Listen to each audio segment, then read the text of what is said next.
maintaining control over the race, sitting there in their chevron pattern. They can see what's happening behind them, and I'm sure that'll give them lots of confidence for the next race.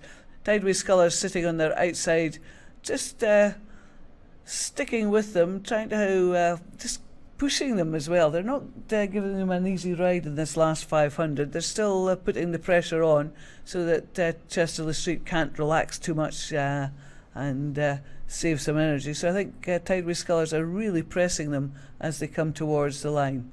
Yep, so that is, we'll see the finish shot soon, and in the bottom left hand side of your picture there you just saw the next race off the start, but we'll be joining that in just a second as we watch Chester-le-Street cross the line in first ahead of Tideway Scullers in this Open Junior 16 double scull. And I think this is going to be Loch Lomond, Carol. Well spotted, Camilla, well done. I've got my eye out there. But very close with Maidenhead. Very thank close. you. Yeah, it's often, sometimes somebody will sneak in the offside and you just don't see them coming. George Watson's College here. And Clare's Court. George Watson's just taking the honours there by about the canvas from Clare's Court. So we're going to whiz back to that race that we just saw going through 500 metres. It will now be nearer to the 1,000 metre marker where our cameras are in the Women's Junior 18 quadruple sculls. So in lane number 1 we've got St Leonard's School. In lane 2, Sir William Perkins School. In lane 3, Gloucester Hartbury. In lane 4, Sir William Perkins A. And in lane 5, we've got a Camas Tyne composite. And it's a stunning performance from Gloucester Hartbury there, just in the middle of the course.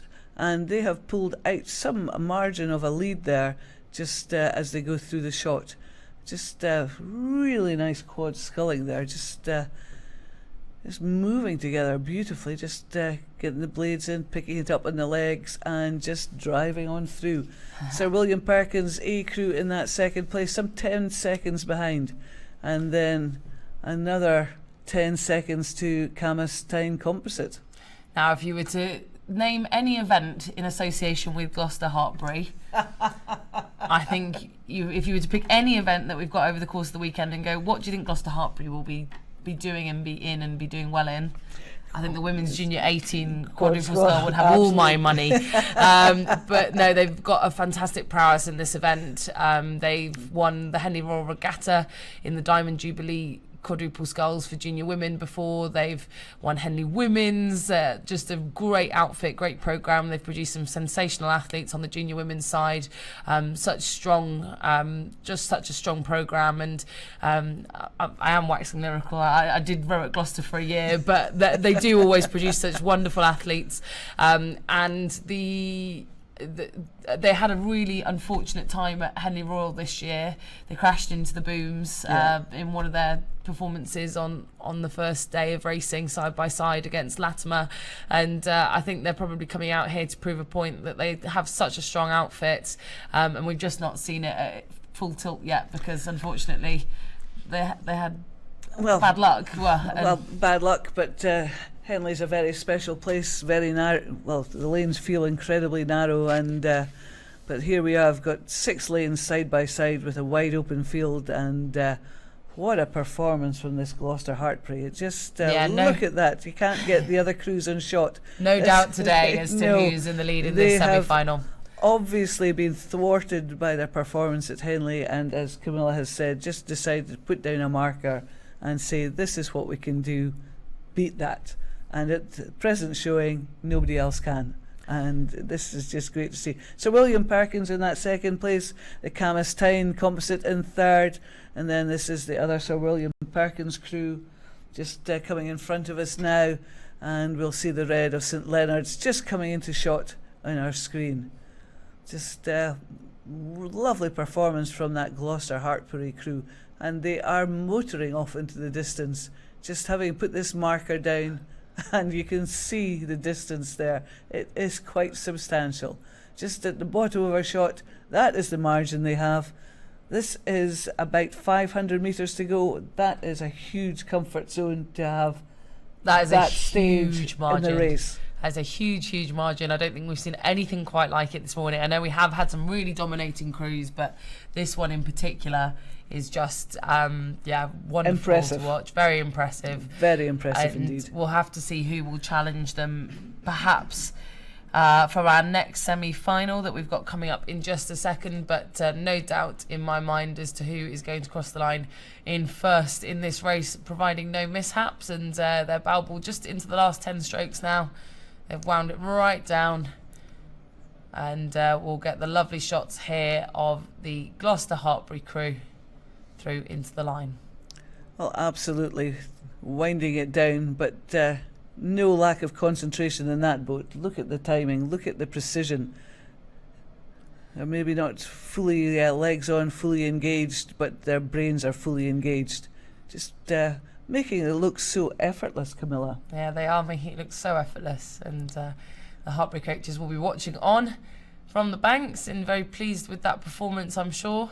Oh, delighted, I would think. that is a big marker to lay down at this stage, because the other semi-final, the coaches will be watching this and they will have seen what can be done and will be thinking, oh boy, this is a mountain to climb.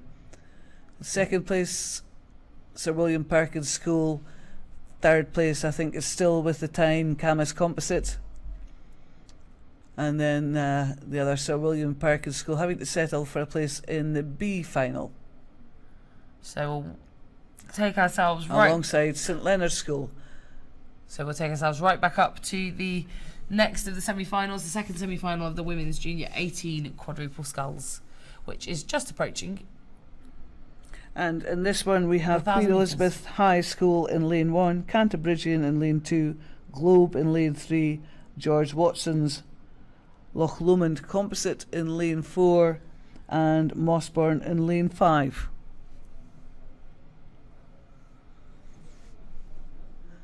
And it's the composite George Watson's Loch Lomond in the lead, having gone through 1,000 metres. Now, I think this is a full club composite, actually, Carol. We've got George Watson's, Loch Lomond, Strathclyde Park and Clydesdale all competing in this composite quad. And you can see there from the Lycras, we've got somebody from Clydesdale at stroke, Loch Lomond in the 3-seat, and then George Watson's in the bow set. I just can't see the Strathclyde Park representation, but it is down on our entry form that there should be.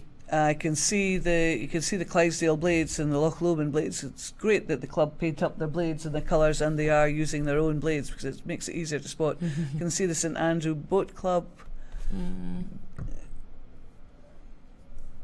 I think, or is it? It's so yeah, I've got it down here as a Clydesdale, George Watson's, Loch Lomond, Strathclyde Park composite. So the only club I can't see representation from there is Strathclyde Park. They're in bright blue usually, but they're not distinctive colours. But anyway, we've got a great race anyway going on behind this composite crew whilst we debate who's in it.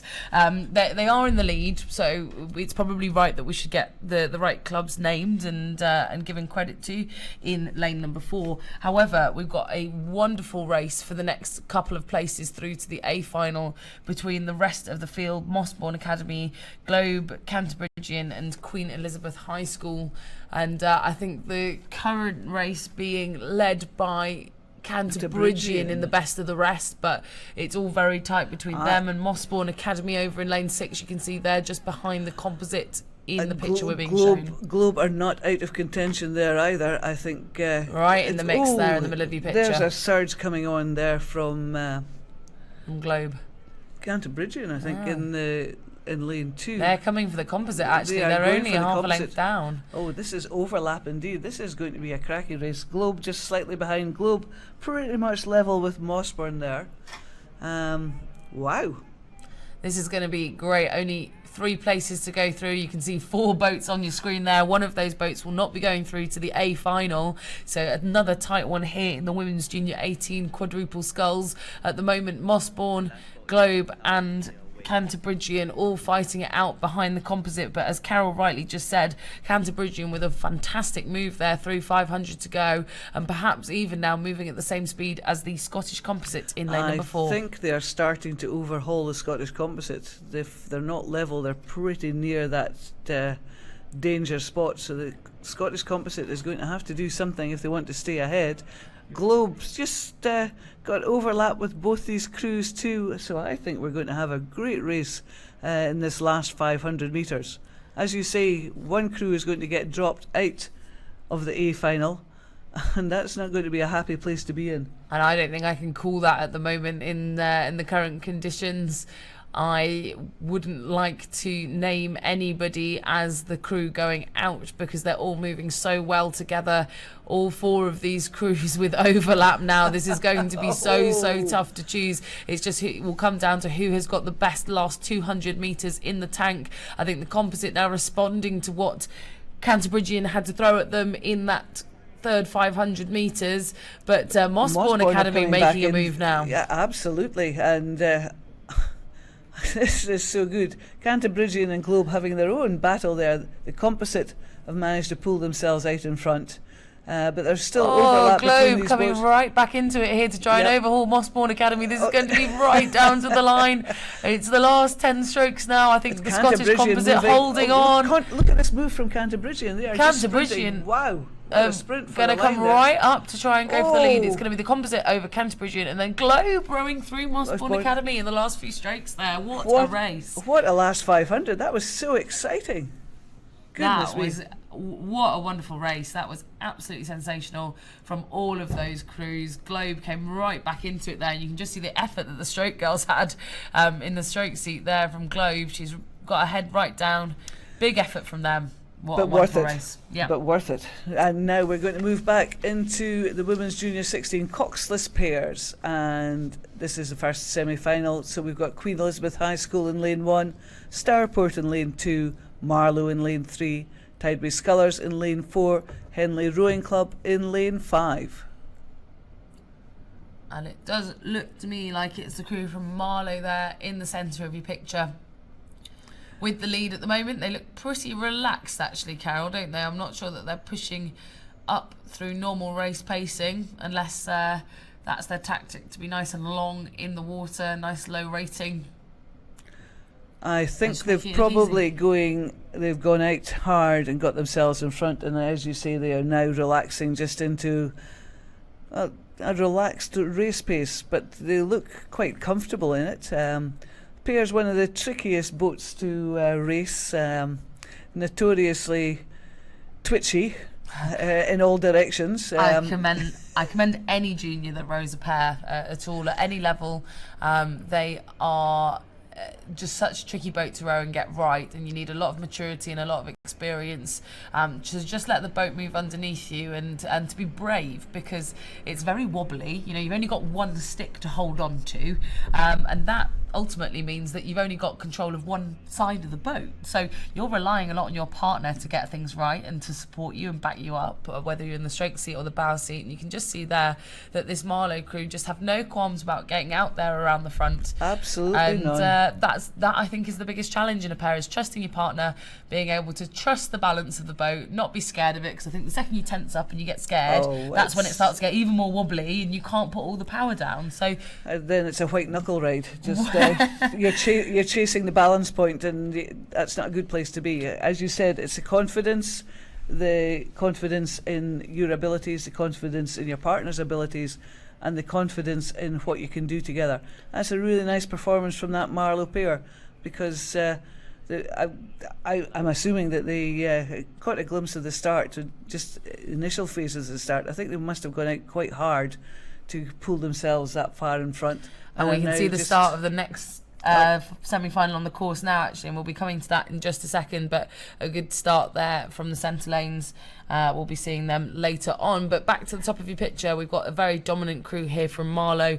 Just to keep you updated on the rest of the crews, it was then Marlow's neighbours from Henley Rowing Club, from the kind of upper part of the Thames.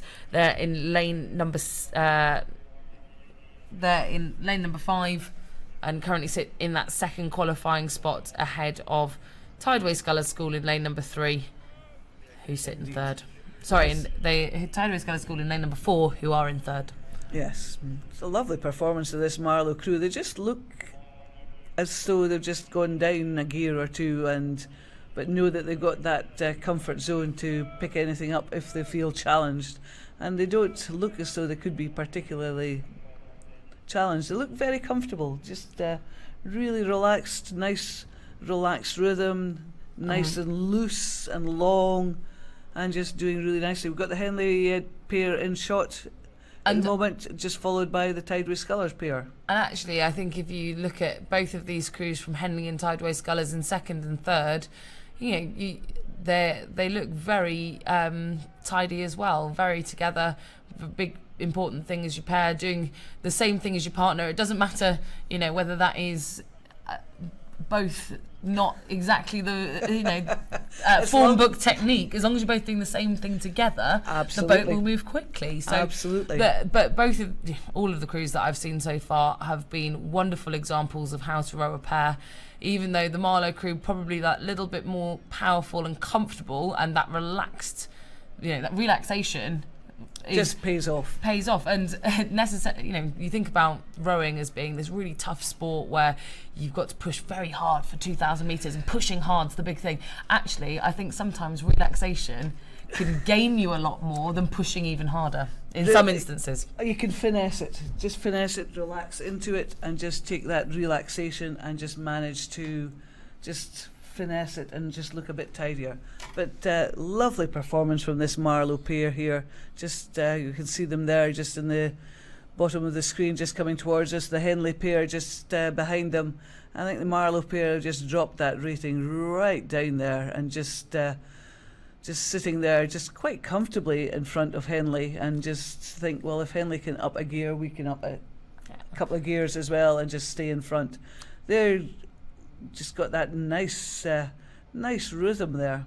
Yeah, lovely to watch. And they had almost 20 seconds on the rest of the field at 500 metres to go, which just goes to show you, even at the low rating that they've brought down and down throughout the entirety of this 2 kilometre course, that they've just still putting even more distance into the rest of the field. So that relaxation really paying off, giving them a lot more distance per stroke. Into the red boys there, we can see they will be taking their final few strokes, and they'll be able to look back at the rest of the field and know that they've done a great job here coming into the line. Absolutely. Just shot of the line there, just this Marlow pair just deciding just to sort of paddle it through the line, and just take that relaxation, just gently paddling off down to the pontoons to go in. Henley pair just coming into shot now. As Camilla has said, we were waxing lyrical about Marlow. All these other pairs were looking very good too, just very relaxed, very together, very twitchy boats. And if you're not relaxed, it just the boat tenses up, and then you just don't get that fluidity of the stroke, the fluidity of movement. So third place is with Tideway Scullers. Tideway Scullers there, and these 3 pairs have got a big margin over the rest of the field. Right, and as we wrap up the final few pairs in this Women's Junior 16 pairs first semi-final, we'll move back down soon to the next of our semi-finals. And as I leave you now, and I'm going to hand you over to Will, who will be joining you for the next semi-final. Oh, welcome, Will, and nice to have you back alongside me. And in this semi-final, we have Queen Elizabeth High School, Chester-le-Street Composite, Maidstone Invicta in lane 2, Walton in lane 3, Trentham in lane 4, Llandaff in lane 5, and Chester-le-Street in lane 6. We've had some really nice pairs racing, Will. I don't know if you caught sight of that Marlow pair. I spotted you in the background, but Camilla and I were both saying how relaxed they looked in that final phase of the race. And here we are with the second field, and yet again we have got one crew out in the lead.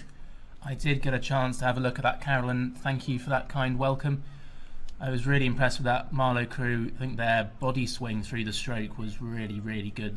The swing was absolutely together, and you could just see there was no disruption to the drive of the boat through the middle of the stroke.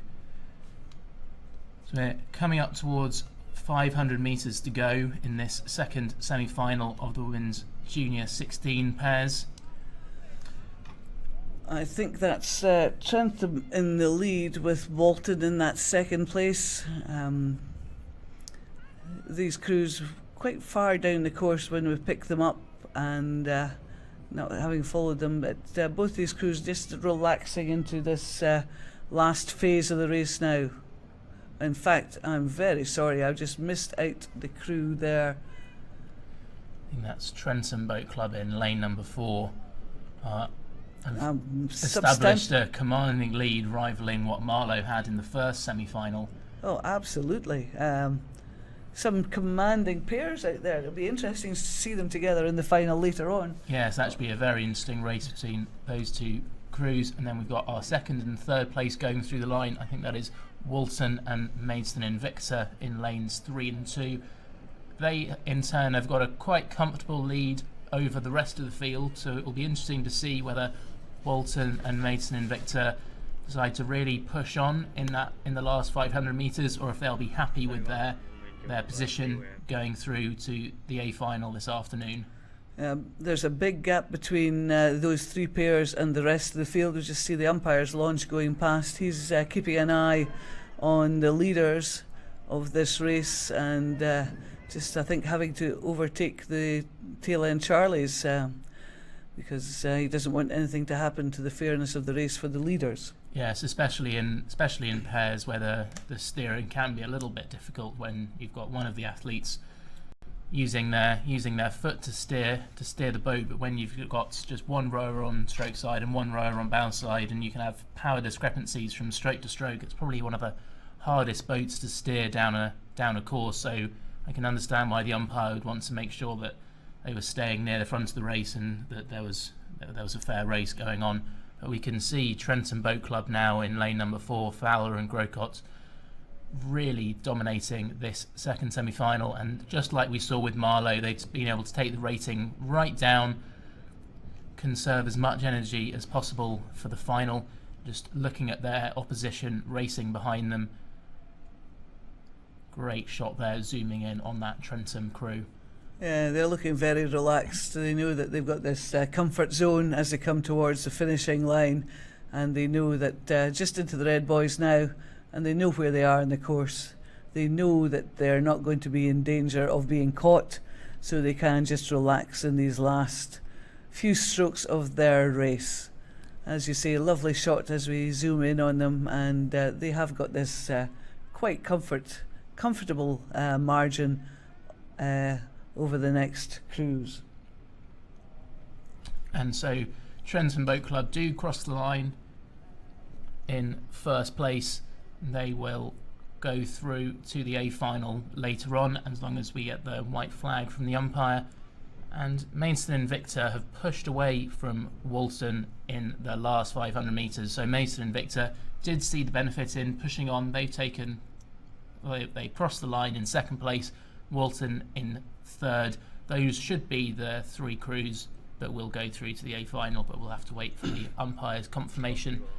Then at the top of the screen, we've then got, I believe, Llandaff, I think, crossing the line in fourth, about 20 odd seconds behind third place. So they will most likely go through to the B final. Indeed, some big margins in this race out there this morning. Just interesting to see. We will have an exciting A final, and possibly with these margins we might have the exciting B final too. Yes, absolutely. And then as we go down towards the start now, we can see our next race on the course, which is race number 221. Just gone off the start there. You can see the 6 crews moving away. So that is race 221, the first semi-final of the Open Junior 18 coxless fours. You can see the side-on shot there. And our 6 crews contesting this race. We've got Clares Court A in lane 1, Thames Rowing Club in lane 2, Clares Court B in lane 3, Henley Rowing Club in lane 4, Molesey Boat Club in lane 5, and Maidstone Invicta in lane number 6. All these crews getting off to a flying start. Really nice shot there of all of them together, and nobody making an early showing, and not surprising because these are the big boys out to play now, and they will all be at the top of their game. Just probably this, for some of them, this might be the last race they have as a junior, and they'll be, having worked their way up through the junior ranks, they will be wanting to make as good a performance as they can in this showcase event. Yes, and hopefully we'll see some of these junior 18 athletes, if this is their last year at school, going on to compete at university level or club level at other events here at Nottingham and around the UK in the years to come. I think we can see looking like Molesey Boat Club, Henley and the Clares Court B crew, those three crews in lanes 5, 4 and 3, just pushing out as we come up towards 500 metres, and I think it's pretty tight between those three crews. Very much so. That is incredibly tight as we see them go through. Oh boy, just about a bow ball separating them at that timing point. Wow, that is going to be absolutely close. Nothing there. And then we've got a race for those top three crews, and once again it is the top three that will go through to the A final. Molesey, Henley and Clares Court, you can see on the timings there, separated by less than a second. Then closest to the camera we had Clares Court A and Thames Rowing Club. They were battling for 4th and 5th. Thames had a small advantage there. And then it's Maidstone and Victor in lane number 6, furthest away from the camera. They're currently in 6th position. With nothing much separating the crews as we went through that timing point, I think now the honours are possibly with Clares Court. I think they've done a move there, just a big push coming on, and I think they've got maybe half a canvas of an advantage over Henley and Molesey. Henley maybe just slightly in front of Molesey as well, but it's Clares Court just having decided at that point this is maybe part of their race plan to put in a big push there just to pull themselves away from the rest of the field. Yes, and it's interesting to see Clares Court competing in a sweep event here. In previous years at the top level, you maybe would have seen them more in sculling boats. Had some success in the Foley Challenge Cup in previous years, but they're competing in a one-oared event here in the Junior 18 coxless fours. And I think you're right, Carol. I think Clares Court have pushed out to the front of this field. Molesey in lane 5, maybe the one of those three crews that's just dropping back slightly, but still comfortably in those top 3 positions as we come up towards 1,000 metres. Oh, absolutely. But I think Henley are making a move now at the moment too, just not letting Clares Court slip away from them, just trying to maintain that overlap. Goodness me, half a canvas, if that, between Clares Court and Henley. Both these crews having overhauled Molesey now. Molesey in that 3rd place, and then it's Thames on this side in 4th. Clares Court just going through in 5th, just marginally in front of Maidstone and Victor. Just some fantastic racing here this morning, Will. Camilla and I have been overexcited by some of the races that we've seen, and this is going to be a good tussle here between Clares Court and Henley for pole position. The first place going through into the A final. It really is, but we've got that interesting situation again where we've got 3 crews out in front in the semi-final, and you've got to make a decision about how much energy you want to expend, how much you really want to fight against these crews that you're going to come up against in the most likely in the A final later on today. And also, you don't want to give away too much of your tactics. You don't want to show that you've got a really, really fast third 500 metres if you want to save that for the final. Oh, that was a question I was going to ask. Do you play the tactical race and keep some of your powder dry just for the final, and don't show all your cards at once? This rowing's not just about power and speed through the water. There's a lot of head games going on in these races, but it's Henley and Clares Court still battling it out for that first position going into the A final. Molesey just being dropped. I think Molesey are happy to settle for that 3rd place, but they will have to watch out for that surge possibly coming from Thames just later on. But it's still incredibly close between Clares Court and Henley there. Maybe now a 1/3 of a length in favour of Clares Court.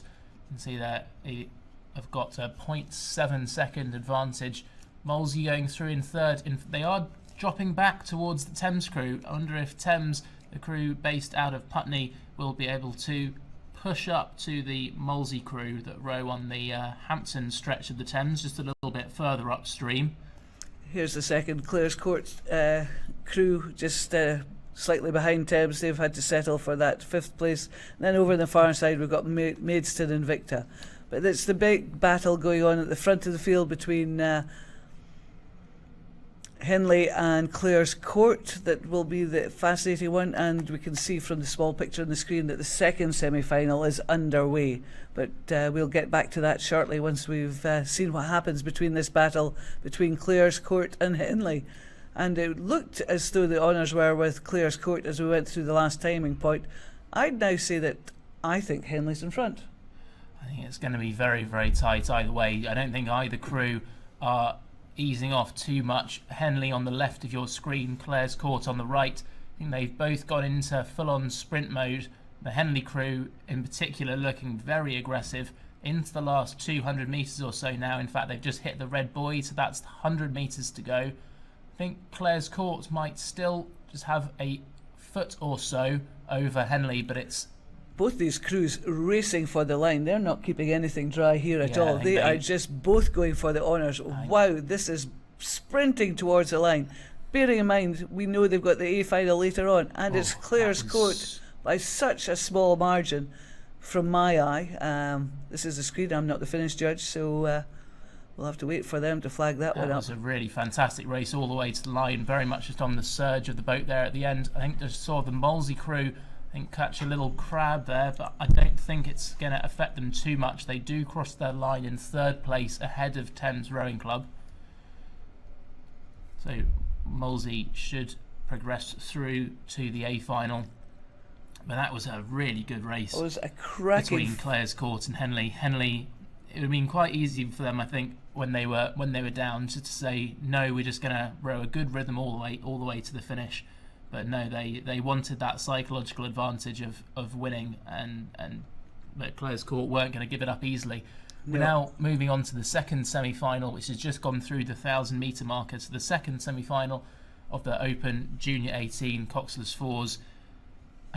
See Aberdeen Schools Rowing Association and Walton Rowing Club, the two crews out in front of this one. So there's our start list. We've got Doncaster Schools Rowing Association in 1, Queen Elizabeth High School in 2, Walton Rowing Club in 3, Aberdeen Schools Rowing Association in 4, Weybridge Rowing Club in 5, and Trenton Boat Club in lane number 6. And as I mentioned, going through the 1,000, it was Aberdeen Schools furthest away in that shot there, ahead of Walton in 1st and 2nd place. Oh well, I'll just hang on for this last little race, Will, because I can't leave when there's an Aberdeen Schools crew going down the field, and certainly not to deprive you of that, Carol. Certainly not when they're going through in 1st place. So I'm delighted just to sit on here, and I'll hog the microphone as much as I can, just and be as impartial as I can be. I'm sure. There's a tight race going on though for that 3rd and final place in the A final. Weybridge and Queen Elizabeth High School separated by just 0.4 of a second. They're in lanes 5 and 2, so they're separated by a bit of water between them. So it's going to be a tough job for whoever is making the calls in those two coxless fours to keep on top of their crew and make sure that they're responding to any moves. It's quite difficult when you're sort of in lane 5 and lane 2, because there can be boats obscuring your view, and you can't necessarily get a very good look at what's happening with the crews further over the field. Just a close-up shot of the Aberdeen Schools rowing there in their aptly named boat Determined. Or Determined, I think it actually is. All the Aberdeen Schools crews boats named after the River Dee where they train. Going through 500, it is Weybridge who have pushed away from Queen Elizabeth High School. They now have a lead of a length in that 3rd position. So we've got Aberdeen Schools, Walton and Weybridge currently in those top 3. Queen Elizabeth High School from the northeast of England just dropping back ever so slightly, and then we've got our last two crews, Trentham and Doncaster Schools. The distinctive Doncaster blades there. Yeah, they're just dropping off the pace slightly. I think they're maybe saving some energy for having decided that they're going to be in the B final, just saving some energy for the B final. But it's Aberdeen Schools just in the centre of our shot there. Just I think they're not being pushed particularly hard, not as in the previous race where we had Clare's Court and Henley fighting each other all the way to the line. I think Aberdeen Schools are just deciding to take it a bit more relaxed as they come towards the line. But they're going to have to keep an eye on their following crews so they don't get caught there. Less than 250 metres to go, coming down to about 200 metres to go.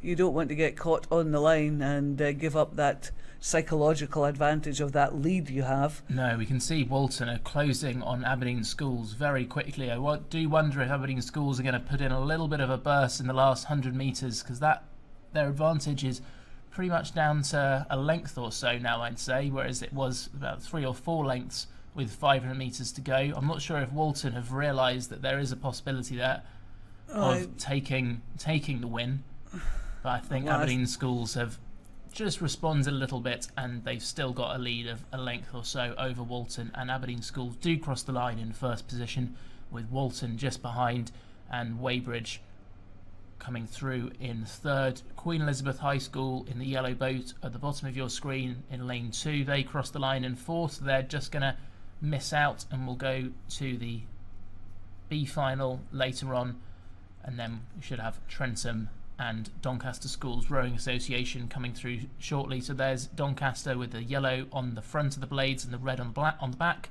Lovely distinctive blades. And with that little parting shot, Will, thank you very much. And thank you very much, Carol. I'm going to leave you, and I think Tim's going to come over and join you for the next little while. So enjoy the rest of the morning. Thank you very much. Thank you very much for your commentary this morning. And yes, I have got Tim joining me now in the second commentary chair as we just see the Trentham crew over in lane number 6 cross the line.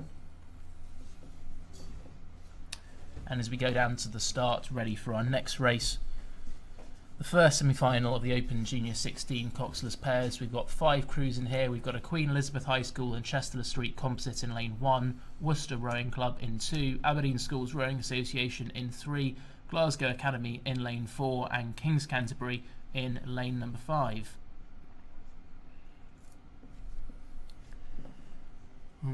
Welcome, Tim. Thanks very much for joining me here on the live stream. We've had some fantastic semi-finals so far, and it looks like the next set of races is going to be very good as well. Absolutely, we've seen some great races out on the course already today.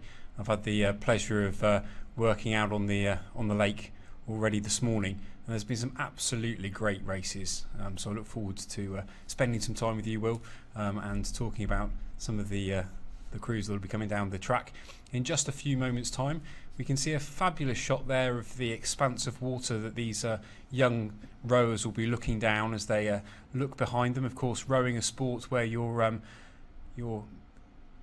have the pleasure of seeing your opposition if you're out in front, or having to look behind you to see your opposition if you're following them down. But here we go. We're off in this pairs race, and they're going to be working hard to keep these boats straight. Not a difficult, quite a difficult boat to steer, the coxless pair, but they're doing a fantastic job as they leave the start and start the first part of this race.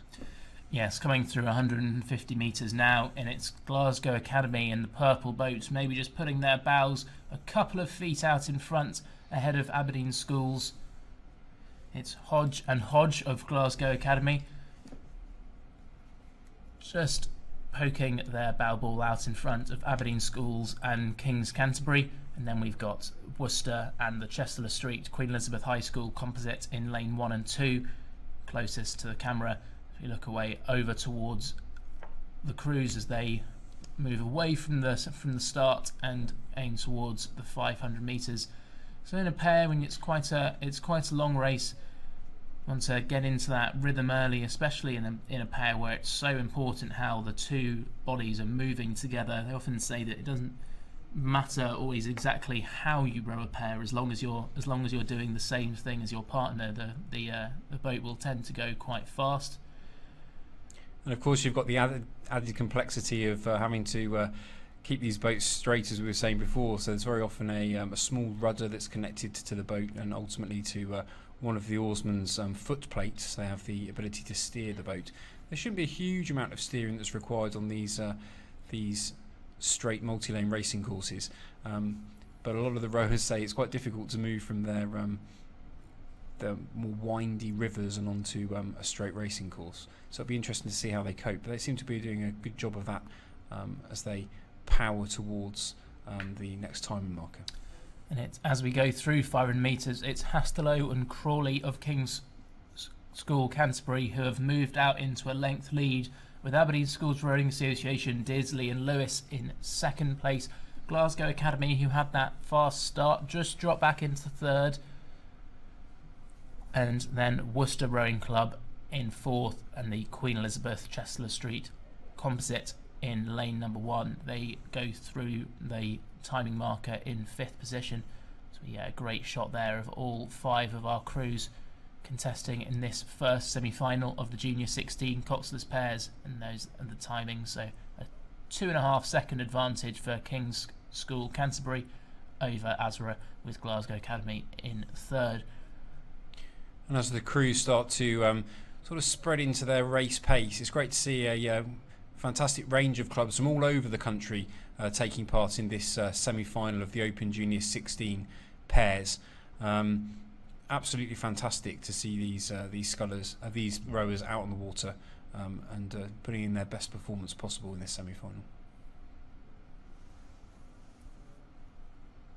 Looks quite like there's a little bit of movement on the water, isn't it, as well, now, Will? This is the closest I've seen the water so far today, and it looks relatively challenging, but these rowers doing a great job. Yes, they really, really are doing a very good job. It's a water sport, and it's never going to be entirely flat. And these athletes will have trained in these conditions plenty of times before, so they'll know how to respond. But you can see King's Canterbury there. Looks like they are dominating this semi-final. We had the women's Junior 16 pairs earlier on, where we had in both semi-finals the crew from Marlow and then the crew from Trentham that established big leads, and we're seeing something similar here.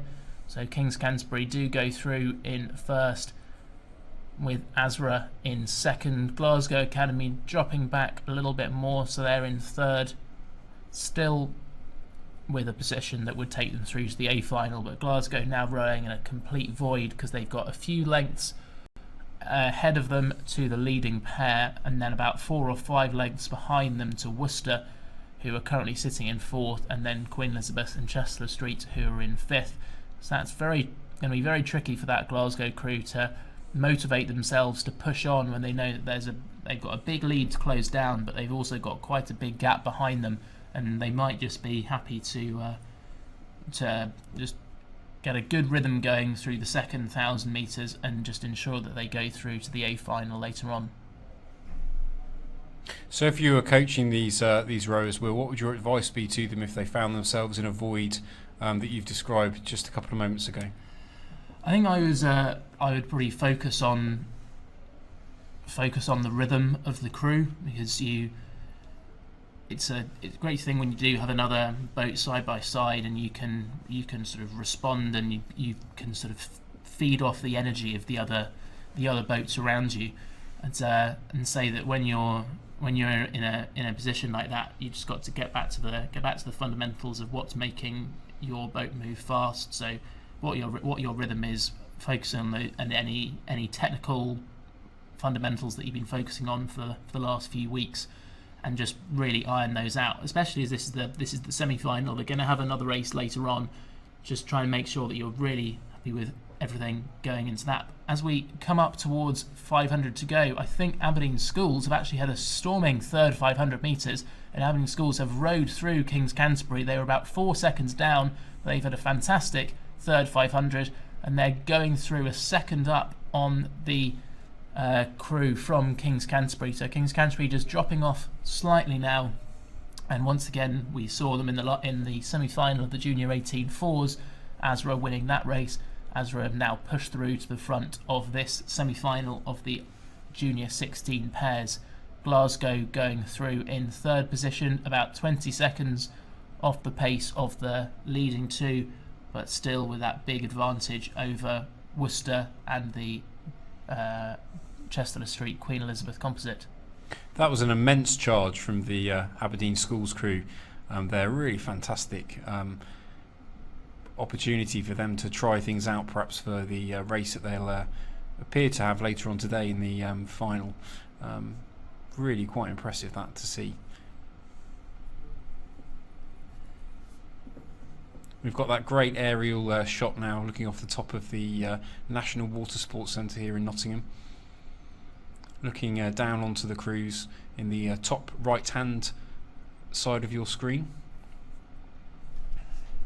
Yes, and you can also see in the bottom left of the screen the second semi-final of the Junior 16 pairs has started and is already well through 500 metres gone, so they're coming up towards 1,000 metres. We'll pick up what's going on in that race as soon as this one is over.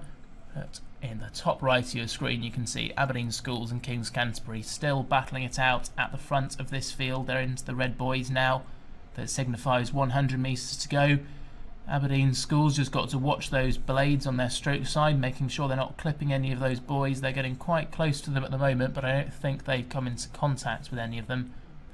Azra have just moved away from King's Canterbury in this last 500. They've now got a lead of almost 2 lengths, and they're going to cross the line in first place in this first semi-final of the Junior 16 pairs, with King's Canterbury, our early leaders, crossing in second position. And if the results from earlier on are anything to go by, we should then have Glasgow Academy in the purple boat crossing in third position.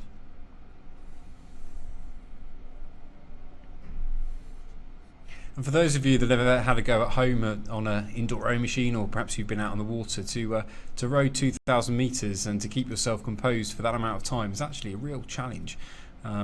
And as the Glasgow Academy crew come across the line, they've still held it together really quite well for this 2,000 metre course. Yes, it did look like they did relax off a little bit in the last 500 metres, didn't see the benefit of pushing all the way to the line. We then got Worcester crossing in fourth and the Queen Elizabeth Chester Street composite crossing in fifth. But we should already have the second semi-final of this event, the Junior 16 pairs.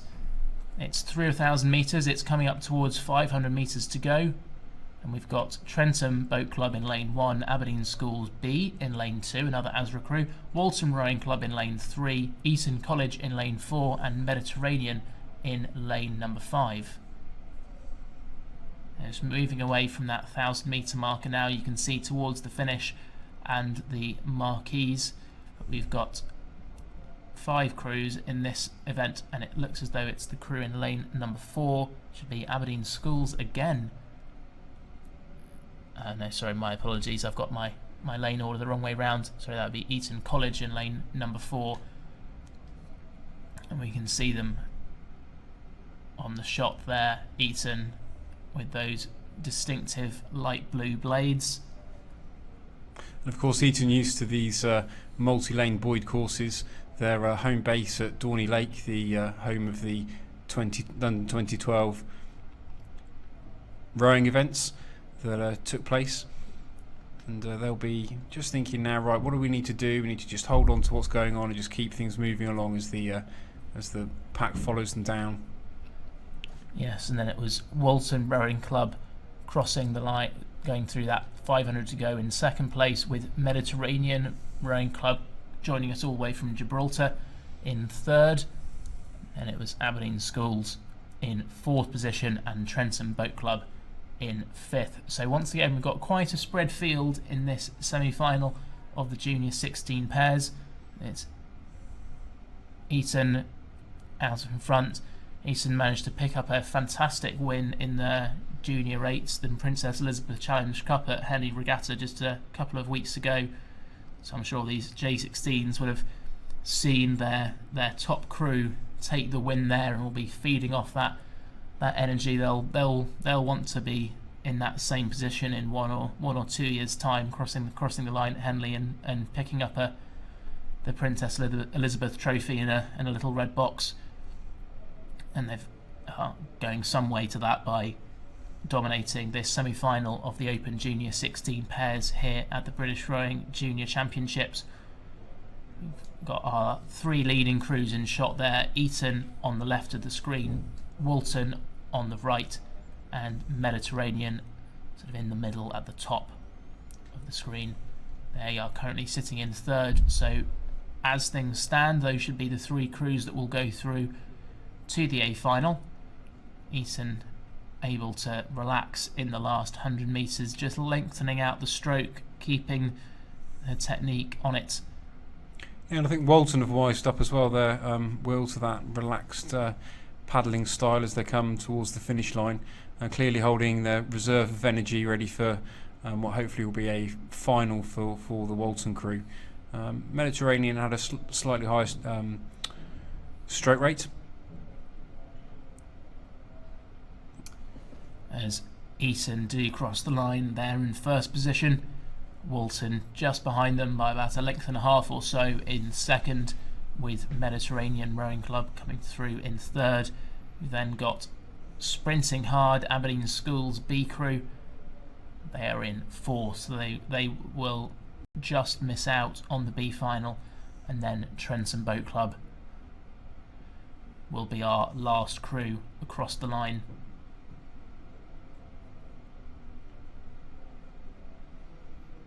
And the Eton school crew just paddling straight into the pontoons there, by the looks of things.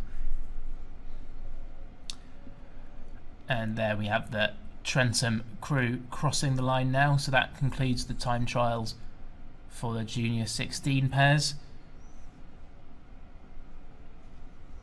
And we'll head back down the course now for the next race that's due to come down, and we can see that race lining up on the start by the looks of things. Yes, that next race will be race number 227, the first semi-final of the women's Junior 16 singles. We've got Tideway Scullers School C in 1, Nottingham and Union in 2, York City Rowing Club in 3, Tideway Scullers School B in 4, Trafford Rowing Club in lane 5, and Loch Lomond B in lane number 6. So you can see all 6 of those crews sitting on the start line now, with that great shot that we get from the start tower. Just going through their final preparations. We should be getting underway in about a minute or so for this race. Yeah, so what will be happening up at the start there, Will, at the moment? Well, it's a bit different in a singles race. When you've got a crew boat, especially if you've got a cox, there'll be lots of words of encouragement going on between the crew, and just making sure you've got all your, sometimes you're taking off a sort of last layer of kit and stashing that away, last little sip of water before you get going. And as we do get going there with this first semi-final of the women's Junior 16 singles, but when you're in a single, there's no one else there, so you maybe say a few private words to yourself. Some athletes I know like to sort of physically psych themselves up by sort of slapping their quads or something, shaking the riggers about. But every rower will have a different way that they like to do things. Great side-on shot there as we've got all of our scullers coming off the start and very tight going through the first 150 metres. 3 scullers just with a small advantage there in lanes 2, 3 and 5. So that's Nottingham and Union, York City and Trafford. But in a singles race, your speed off the start isn't always a great gauge of what your speed is going to be all the way through the race, because it's about how you can settle into a sustainable rhythm that you can hold for 8 or 9 minutes. Absolutely, and it's about efficiency, isn't it? It's about making sure that you can then hold on to that rhythm that you've been talking about, Will, and get yourself from A to B as quickly and as efficiently as possible. Not holding on to anything by the end of this 2,000 metre course. There's a huge amount of psychological preparation that goes into making sure that you're able to keep your body going for the whole of the racing course. and these young scullers now will be getting themselves set up into that race rhythm that they'll be able to maintain, as you were saying, Will. Yes, we get you can get quite big changes in boat speed in the single over the course of the event. If you took an 8th race, they sometimes say that whoever's leading to 500 metres is 90% of the time going to lead at the finish line, because the boat speed is so high and there's very little variance in the boat speed, because you've got 8 athletes all pushing. In a single, it's very, very different. It's very easy to lose boat speed if you start to tire. There's not anyone else who's going to pick up the slack for you. So you've got to do all the work, and if you start to drop off, you can lose distance very quickly. But also, if you've got a sprint, you can move away from crews very quickly indeed. We're coming up towards 500 metres, and it is still those 3 crews, Trafford, York, Nottingham and Union, very tight together, separated by less than a second going through the 500 metres. We've then got the 2 scullers from Tideway Scullers School and Loch Lomond in 4th, 5th and 6th. They're about 2 lengths off the leading pack at the moment, so they're going to have to make a bit of a move in this middle 1,000 metres if that is going to change. But at the moment it is K of Nottingham and Union, Feint of York City and Court of Trafford Rowing Club, who are 3 scullers out in front of this race. Yeah, there's almost 2 races that have developed, like you're saying, Will, which is quite interesting to see. And it's going to be who's going to be brave and bold and just push on to the scullers currently in the 1st, 2nd and 3rd positions in this semi-final of the Women's Junior 16 single sculls. Again, the first 3 go through to the A final, and the remainder through into the B finals. There's still a race that should be taking place for those the 4th, 5th and 6th positions in order to make sure that you get a good lane in that B final. Another great shot down the course, looking at the scullers charging down the umpiring launch there, just in shot as well. You follow the crews down to make sure everything's safe and fair on the course. And the sculler in the middle of your shot there from Trafford Rowing Club, with Loch Lomond, that red band across the all-in-one furthest away in lane number 6. You can also see the warm-up lane where all the crews who will be racing in our upcoming races in the next 20 minutes or so, just going through their final preparations going up to the start. A good shot there of the Trafford Rowing Club sculler, coping well with these slightly challenging conditions, which will affect a single perhaps more than another event. And also closest to the camera now, we've got York City, the purple and yellow kit. I think York City have just moved into a little bit of an advantage. They do go through that 1,000 metre marker in the lead with about 3 seconds over Trafford and Nottingham and Union, who were almost neck and neck for 2nd place. So those are our leading 3, and as it stands would be the 3 going through to the A final. It's Tideway Scullers School B in lane number 4, currently sitting in 4th position, Loch Lomond in 5th, and Tideway Scullers School C in 6th position.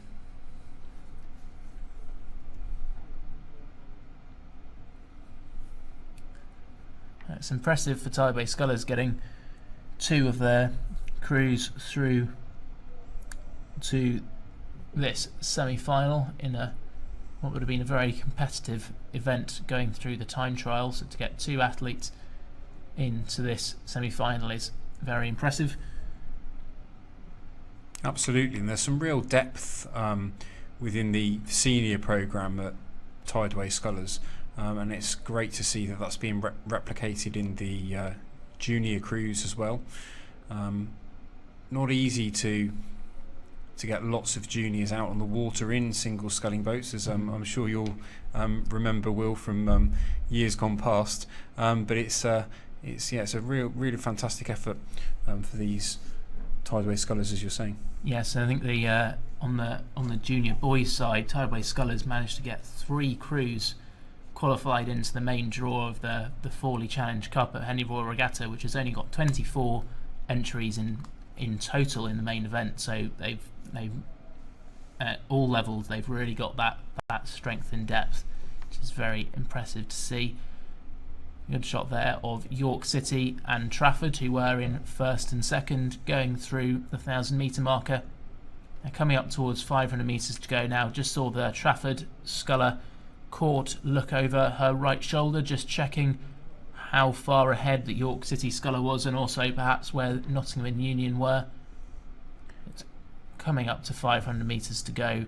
It is feint of York City, who's opened up a commanding lead and goes through with about 3 lengths over Trafford, who in turn has a little bit of an advantage over Kay of Nottingham and Union. But there really are 2 races going on the course. Those leading 3 have got a big advantage over our next sculler, which is Cook of Tideway Scullers School. She's sitting in 4th position, again just in a bit of a bubble with not many crews around her, not many other scullers near her. And it's then Loch Lomond and Tideway Scullers C in the remaining positions in this semi-final of the Women's Junior 16 Single Sculls. One other thing that's happened, certainly in the York City boat, Will, is it just looks so easy and so free. It doesn't look laboured at all, and that's a real skill to be very relaxed in a single scull, because for those of you that haven't been in one, it's a very narrow boat to sit into, so it's barely as wide as the person that's sat in it, and the York sculler just doing a fantastic job of making that really free and easy, and just letting the blades, the tip of the oar, the spoon, just drop into the water, and the whole idea of being relaxed in the boat is that you don't have an effect on the way that the boat's running. That's very important, so you're as efficient as possible throughout the whole of that sculling stroke. I think you can really see that relaxation if you look at the York City sculler's shoulders, especially as she puts the blades into the water at the catch. There's very little tension. Sometimes you see scullers, when they put the blades in the water, they take all of that strain through their shoulders and their muscles tense up. And you can't really see that with the York City sculler. And the effect of that, if you do have tension there, is you tend to get tired through those arms very, very quickly, because your arms aren't as strong as your legs or your core. They're not designed to take that amount of stress. And so you can get tired very quickly if you don't do that. And the York sculler is doing a fantastic job of staying relaxed, not taking too much pressure through the arms. And I guess the result of that, Will, is that the boat just keeps moving on every stroke. There's lots of run that's being produced on the hull of the boat, and that's really making the boat cruise now into the final stages of this race. That we're well and truly into the red buoys. The last 100 metres as the crews come towards the finish line. There's a great sprint that's gone on from Nottingham and Union in lane number 2 to move up into second positions. That's Kay of Nottingham and Union has really gone for it in the last 500 metres, and Court of Trafford Rowing Club perhaps just happy to go through to the A final later, relaxed a little bit, took the rating down and got rowed through by Nottingham and Union in the last few hundred metres.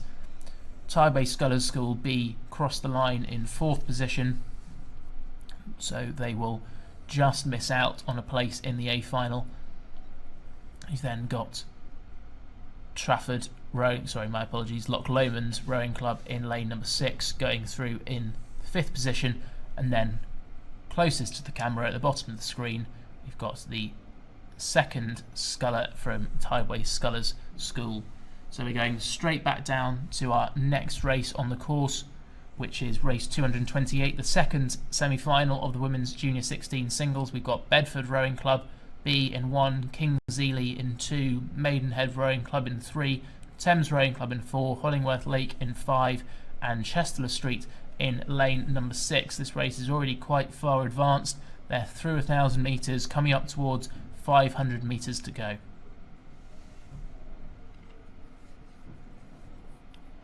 And we're getting our eyes on the race for the first time as we join it. It was going through that 1,000-metre marker, it was Sellers of Maidenhead Rowing Club who had a lead of about 5 seconds over Pickles of Hollingworth Lake, and then it was Chester Street B, that's Warren, who was in 3rd position.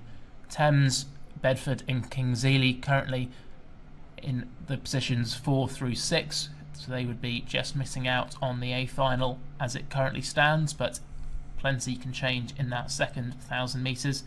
But we can see the green kit of Maidenhead now in the centre of our screen. That is our leading sculler, Sellers, coming up towards 500 metres to go and looking really long, getting a big amount of extension through the hips to allowing that body to rotate over quite a lot, and long arms as well, so getting a big amount of length around the catch.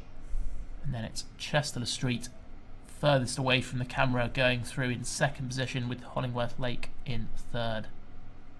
Yeah, it's really important, that length at the catch, but also get the scullers getting themselves into a position that they're able to maintain strength in and keep everything in alignment, so they're able to transmit the power they're producing from their legs up their back, down their arms, and ultimately to the end of the handles, where they're hanging off the end of the handles and suspending their weight. Yes, it can be very tempting for athletes, especially younger athletes who don't have a very strong core. If they're told that they need to get more length at the catch, they would perhaps look to sort of bend their spine a little bit more, which isn't a strong position, so you're not supported when you get to the catch, so that when you do put those blades in the water, you're not in a position to apply power through your legs. That tension is going to come through the body and your shoulders, which for one isn't particularly fast, because they're not the strongest muscle groups to your body, but it can also lead to an increased risk of injury. Absolutely, our bodies are fantastic at making things happen, regardless of the positions that we put them in. So we want to avoid injury at all costs, and that's why there's been so much research into British rowing technique. And for those of you that have taken part in a British rowing coaching course, you'll be well versed in British rowing technique. There's a huge amount of research that's gone in to make sure that it's the safest possible technique, but also makes boats go fast in a straight line. We can also see in the bottom left of the picture we've got our first semi-final of the Open Junior 15 coxed quads underway, with Windsor boys ahead as we come up towards the 1,000 metre marker. We'll pick that race up in full very shortly, but we've got the closing stages, the main screen now of the second semi-final of the Women's Junior 16 singles, and it is Sellers of Maidenhead being pushed by Chester Street, but I think Maidenhead do still have an advantage here, and Hollingworth Lake in that 3rd position into the last 100 metres in the red boys now.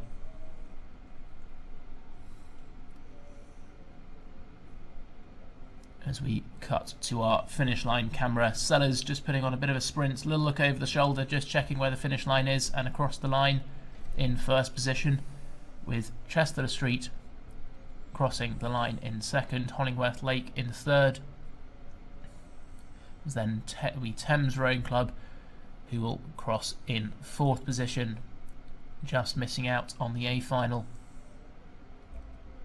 Then at the bottom of the screen, Bedford Rowing Club, and then finally it will be King's School Ely in lane number 2, who will take 6th position in this race.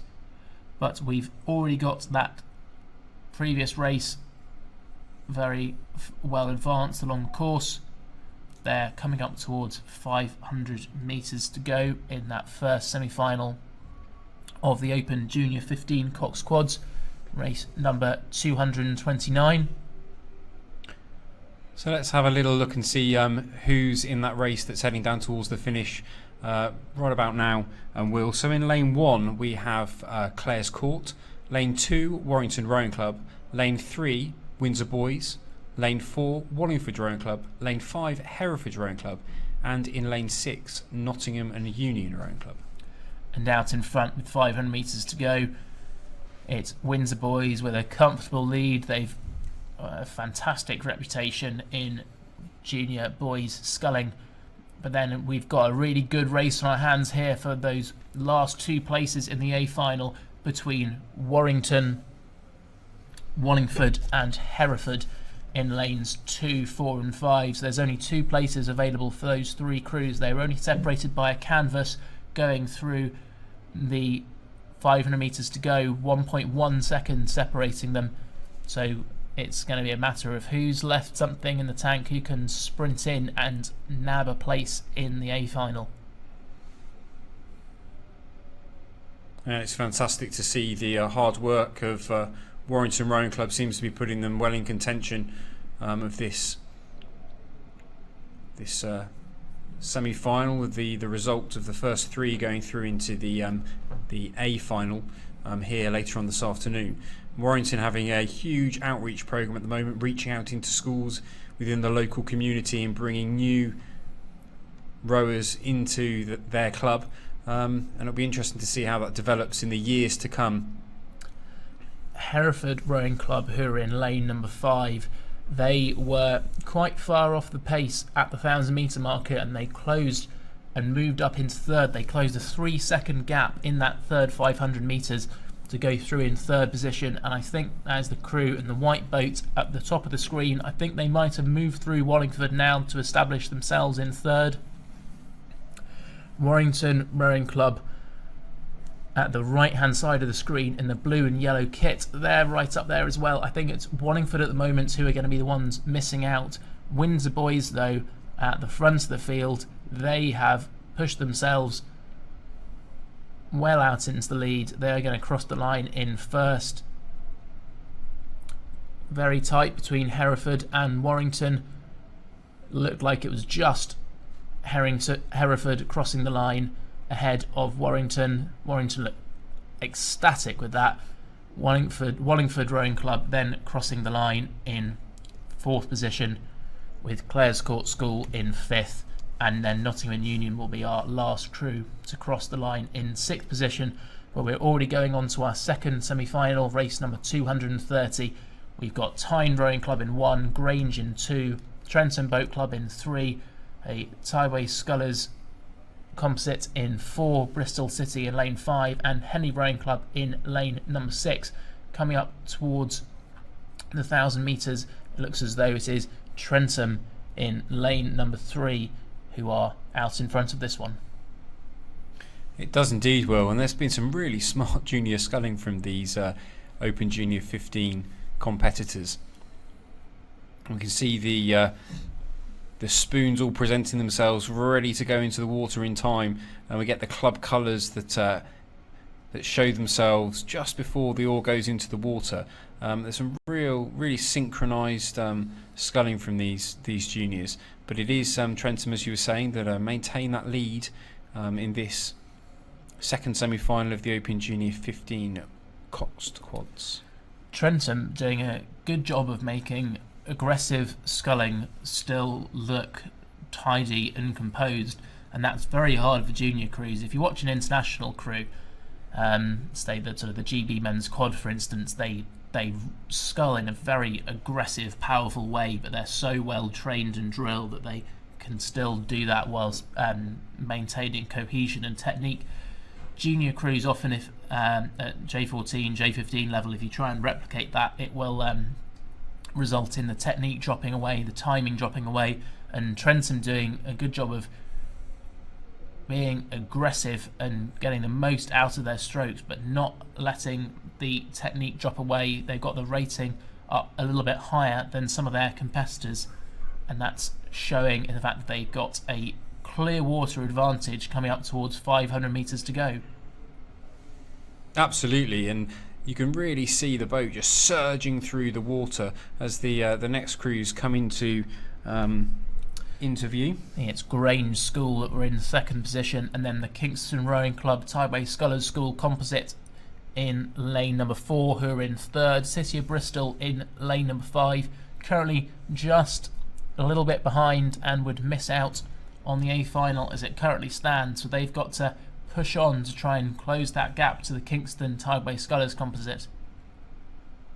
And that's quite a tricky place to be, isn't it, Will, when you're this far into the race, to really think, right, we just need to keep working, keep moving along, anything can happen. And I'm sure the Coxes will be suggesting that to the crews now as we come into view of the finish. Yes, and I think in that third 500, the Kingston Tideway Scullers composite moved away from City of Bristol. They extended their lead from a length, from 1 second to 2 seconds. So it's going to be hard for City of Bristol to overturn that speed difference and manage to close the gap. But on the left-hand side of the screen, our leading crew, Trentham Boat Club, lining up what should be a fantastic A final later on in a battle between them and Windsor Boys School. Yeah, it's going to be really something to look forward to, and I'm sure if you're watching from home, you'll be able to look at the race schedule on the British Rowing website and work out when that race will be taking place, and making sure that you're tuning in for that. But it's very much it's a fantastic lead that Trentham now have opened up over the rest of the field, and quite a good race developing for the second position, I would say, Will. Yeah, but Trentham not letting off the gas at all in the last few strokes. They're going to cross the line in first. We should then have Grange School from Hertford in lane number 2. They're going to cross the line in second, and then it is the Kingston Rowing Club Tideway Scullers School composite in lane number 4. Looking pretty exhausted with that effort, but they should have put themselves a place in the A final. City of Bristol in 4th, Henley Rowing Club in 5th, and Tyne Rowing Club in 6th. So those should be the 3 crews that will go into the B final. But that is it for the Open Junior 15 Coxed Quads, and our next event is going to be the Women's Junior 15 Single Sculls. We've already got that first semi-final coming up towards the 1,000 metre marker. You can see a great shot there of what looks like a Tideway Scullers School sculler in the middle of the course. So in here we've got Team Keene in lane 1, Newark Rowing Club in 2, Tideway Scullers School in 3, Hollingworth Lake in 4, Fulham Reach in lane 5, and Aberdeen Schools Rowing Association in lane number 6. Going through 500 metres gone, it was Tideway Scullers who had a lead over Aberdeen Schools by quite a comfortable margin. It looked like it was about 12 seconds in fact. And then in third position it was Fulham Reach, quite close to Aberdeen Schools, just 0.3 of a second behind. And then Hollingworth Lake a few seconds behind that, sitting in fourth position. But lots can change, but it is, I think, Tideway Scullers, Jansen of Tideway Scullers, who is dominating this. A 12-second advantage with 500 metres gone, and I think it might even be more at the 1,000 metre marker. Yeah, that's a really impressive lead that's the Tideway Scullers School sculler has developed over the early stages of this race. And really long, strong, powerful sculling, just dropping the blades in and then just powering the legs down into the boat. And that's looking really quite smooth as they just keep moving away from the rest of the field in this Women's Junior 15 Single Sculls race. That's something really, really special. You don't see advantages like that very often. No, you don't, Will, and it's it'll be testament to a lot of training, I expect, that's happened through the winter and into the early parts of the spring and getting ready for these regattas. And there's quite a lot of work to be done today for these junior scullers. They're going to have 2 races. They'll go through their semis and then into a final or into a B final, and that's a lot of preparation to get yourself out onto the water, but a lot of racing as well over the day. And there's a chance as well some of these athletes might even be doubling up into a second event, which would add even more effort onto that. So that's the responsibility of the athletes to know how to prepare themselves for a race and how they look after themselves in between races, how you can make sure you're getting enough fuel back on board. Absolutely, and I think they'll have the advice of their coaches and their clubs to support them through that process, which is vitally important for these young scullers who are learning their way through racing and learning their way through the summer of the regattas that they've taken part in. Remembering that these scullers will be 14 and 15 years old So that's a lot for these junior scullers. I'm so impressed with this as a quality of junior 15 sculling. This Tideway Scullers athlete Janssen is looking like she would be at home in a J18 race, and the thing is even sculling with Macon blades, which are very rarely seen. So the more common type of blades that you get now are more rectangular in shape, where you've got a bit more surface area. Older Macon style blades are a bit longer and narrower, but they're symmetrical, so that you've got the same shape on the top and bottom of the blade, and that's very interesting to see the Tideway Scullers School athlete still rowing with Macon blades. Yeah, it's quite interesting. I remember going over to Europe to race not so long ago, and seeing a lot of the juniors there using Macon blades. So it's quite an interesting choice for the sculler from Tideway Sculler School. And it's Aberdeen Schools Aspinall going through in second position, with Fulham Reach Perry Smith in third. So those would be our remaining places in the A final. You can see the umpire's launch has had to, because of that margin that Tideway Sculler School athlete has had to move right up to try and keep the Tideway Sculler School athlete in view. We've got Hollingworth Lake and Newark Rowing Club in 4th and 5th, and then it should be Team Keen Sculling School in lane 1 in 6th position. But what an incredible margin, and I think Janssen has been able to take down the rating slightly, but it's still moving away from these other athletes, and is showing no signs of stopping. Yeah, I'm really looking forward now to seeing the final of this race. All being well, it'll be interesting to see what happens later on today. Will. Absolutely. I wonder if any of the athletes we'll be seeing in our second semi-final will have a chance of catching up, or being able to give a little bit more competition than this first semi-final has for Janssen, because it's looking quite easy for her at the moment.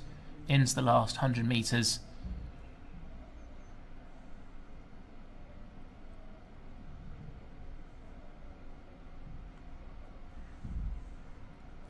Looking very, very neat and tidy.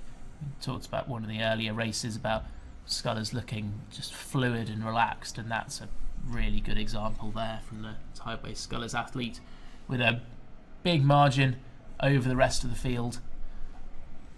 Absolutely, and we talked about relaxation of the shoulders earlier, but also relaxation of the hands and making sure that the your interface with the boat, so that the handle, that nice loose grip on the handle, allowing the blade to just drop into the water. And the Tideway Sculler School sculler doing a really great job of that in this semi-final. And it's Aberdeen Schools crossing the line in second position, with Fulham Reach coming through in third. So those should be our three crews in the A final. Good race for fourth. I think it's Hollingworth Lake with a small advantage over Newark Rowing Club. And then our last athlete to cross the line should be from Team Keen Sculling School.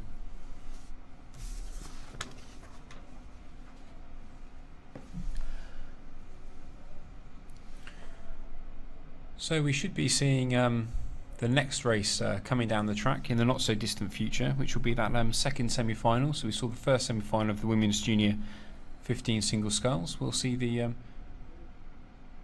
second semi-final, I believe, in just a few moments' time.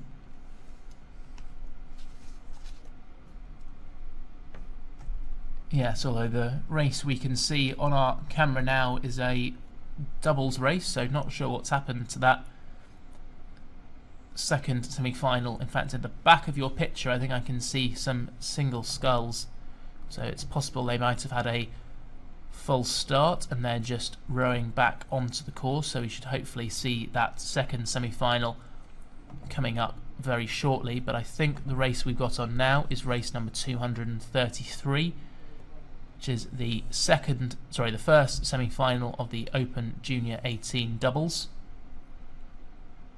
They are coming up towards 500 metres,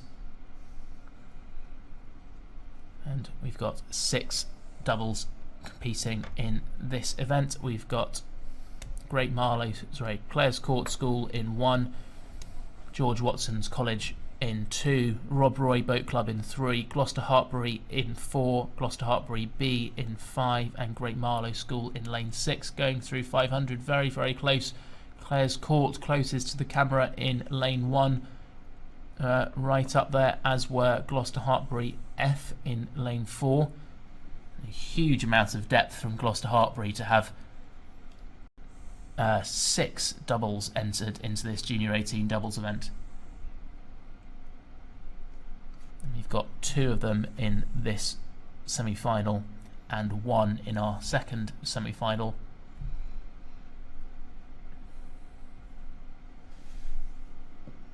We just get that great shot, Will, now of the doubles disappearing from the 500 metre. And then as we look on, we see the next timing marker at 1,000 metres, and these very, very close actually. This Open Junior 18 doubles semi-final. There's a lot to play for. There's 3 spaces, I believe, into the A final, which is what they're all here to do. Get into that A final if they can, so they've got a chance of going away with a British Round Junior Championships medal. Yes, absolutely. I'm hoping this race will stay this close all the way down the track. They're coming up towards that 1,000 metre marker now. Apologies, we don't currently have our graphics or timing on the screen at the moment. Hopefully that will be back with us as soon as possible. You can see the Gloucester F crew in lane number 4 pushing on there, with Rob Roy just behind them. And I wonder if that Clare's Court crew closest to the camera, then in fact I think that is Clare's Court. So they've just dropped off a little bit in that second 500, not quite up there the same amount they were, but it's Gloucester Hartbury F, Howard and Woolnough ahead of Rob Roy, Taylor and Graff. And in third position it was Clare's Court, Lambert and Nash, just ahead of the Gloucester Hartbury B